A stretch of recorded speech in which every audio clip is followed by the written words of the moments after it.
Hasil Bali United vs Barito Putra di pekan ke-7 Liga 1 Indonesia musim 2024-25 yang berlangsung di Stadion Kapten Iwayan Dipta, Gianyar, Jumat 27 September sore, ditutup dengan skor 3-2.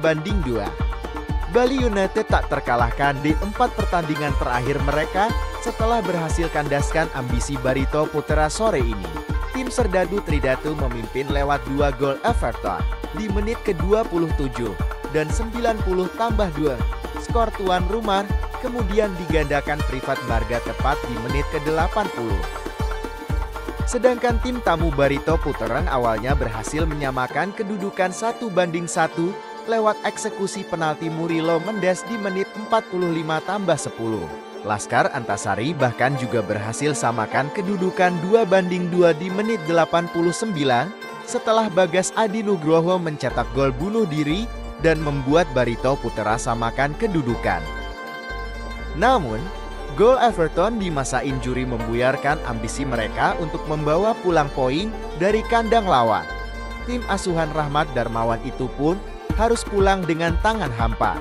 Sementara itu Persebaya Surabaya harus puas bermain tanpa gol melawan Dewa United pada lanjutan BRI Liga 1 tahun 2024-2025 di Gelora Bung Tomo, Jumat 27 September 2024 malam WIB. Hasil ini membuat Bajul Ijo gagal memperlebar keunggulan atas rival di klasemen sementara Liga 1. Pasukan Paul Munster masih menguasai posisi pertama dengan raihan 17 poin dari 7 pertandingan.